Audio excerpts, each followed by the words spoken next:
So you're looking to buy a property in Toronto or the surrounding region, and you're wondering whether it's a buyer's market yet. Let's find out. Please, before I begin, kindly subscribe and hit the thumbs up to our channel. We're here to give you value. If you found that something that was valuable, please leave a comment. If you want us to do a video on another subject in regards to real estate, we'd be happy to do that for you. So thumbs up and subscribe, please. Thank you. Hello everyone, this is Raghuram Guru with 401 team at Royal LePage Ignite. Welcome to the monthly market report provided by Toronto Regional Real Estate Board for the month of April 2020. We're going to quickly examine in terms of numbers what has happened and see if we can come to a conclusion whether we're in a buyer's market or a seller's market. Before we get started, we're going to quickly touch up on an issue, an article that I've been seeing here and there, where there's speculation that the mortgage arrears in the country is going to go up. Sure, considering that the unemployment rate is really high, temporarily it might go up. So we want to quickly analyze that for you. By definition, an mortgage arrear means that someone, a borrower, has not made payments in the mortgage or in their mortgage for consecutively for 3 months. If you look at Ontario for the last quarter ending the year 2019, the percentage of the people that could not make their mortgage payment for consecutively for 3 months, mortgage arrear, was about 0.09%. So that's very, very, very low. Considering that number, let's say, that goes up by 1,000%, not 100, but 1,000%, we will still be looking at mortgage arrears less than 1%. So when you see articles with, mortgage arrears might go up 1,000% or 800%, really, really consider that these percentage mean nothing unless you know the whole number. Okay, without further ado, right now we're going to get into the Toronto Regional Real Estate Board market stats and kind of look at how overall we did. And also we're going to examine on a micro level and see how the city of Toronto did, just to see how the composite price differs from last month and last year, and also how the sales affected what is happening in terms of COVID-19. Okay, so the sales overall, they're down 67% to 2,975 exactly a year ago. So it's down 67%. The new listings that came on the market for the month of April, so any new listings that came on the market for that month is also down 64% year over year. Active listings, that means listings that haven't sold at the end of the month, was also down 41%. So we have the sales down, we have the new listings down, and we also have the active listings down. Kind of makes sense given the fact that, not a lot of sales are happening due to COVID-19, and also not a lot of new listings are coming on the market due to COVID-19. Now, how did that affect the overall market? So in terms of the overall market, we had a months of inventory of 3.5. Now, that's a drastic change from what we had last month or even a year ago. So last month we had about 1.3 months of inventory, which is pretty much classified, as you can see the bar across, that it is a super seller's market. But now we're at 3.5 months of inventory in the entire Toronto region board. So that is not a buyer's market yet. And I'm sorry if you're a buyer out there watching this video, but definitely in terms of the inventory that's left in the market, we are approaching the balanced market segment, right? Where prices are going to have an effect eventually if this continues, and they're going to start to drop. If this is the new norm for, let's say, another 6 months and, it stays at 3.5, you're still looking at a seller's market, but not as a strong seller's market that we had perhaps last month or in February, where it was super, super strong. So we're at 3.5 months of inventory, and that's about 166% increase from last month. Okay, so how did we do in terms of MLS composite benchmark price? So we went up about 10% year over year and about 0.6% month over month. And the price right now of average home is about $870,100. So not much increase there month over month, but definitely, if you look at it year over year, we had 10% increase. Another thing that I have been seeing is obviously the detached home segment, how the average price across the board came down 7.8%.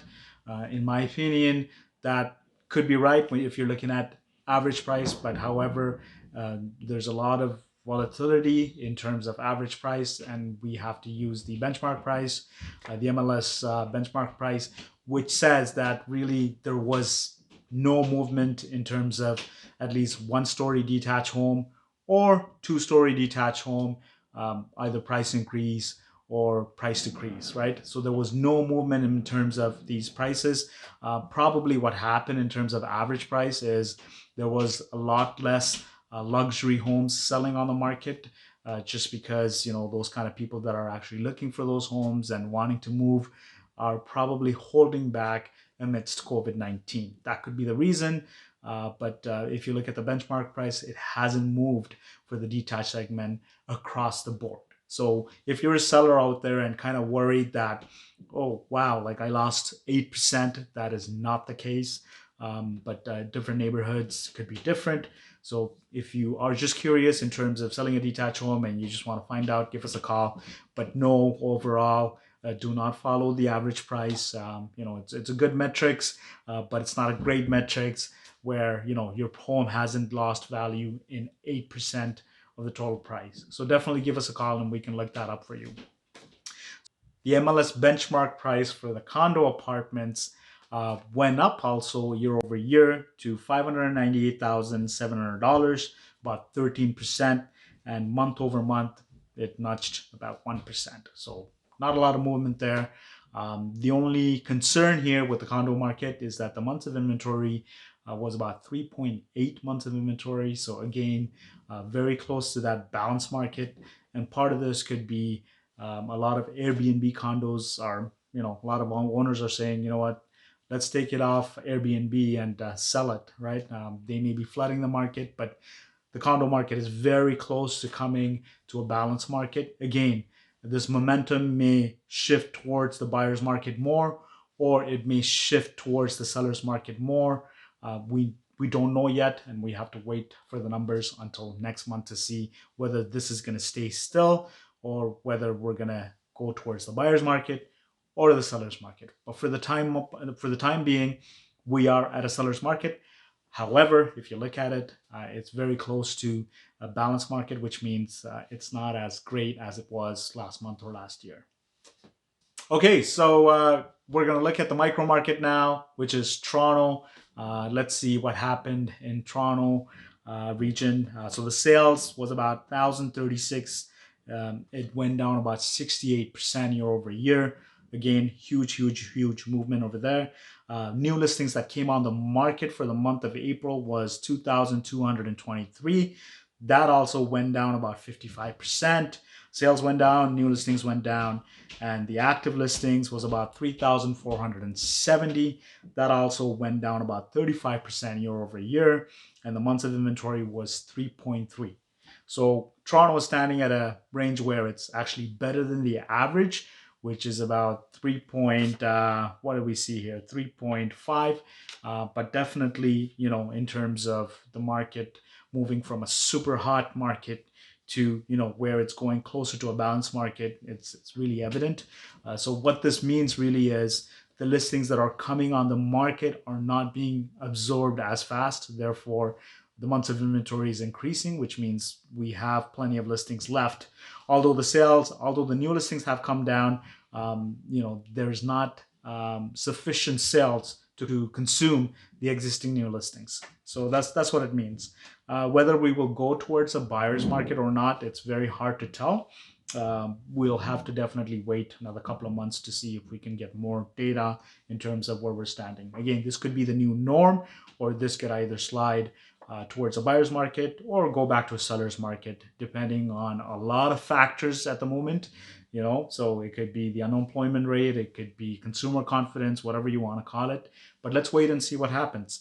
But right now, we're still in a seller's territory. However, the market is not as strong as it was last year or even a month ago. The composite benchmark price for the Toronto region is about 964, so 964,600. This went up by 10% year over year, and it went up about 1% month over month. Again, so the prices have been stable just because we're not in the balanced market or the buyer's market territory yet.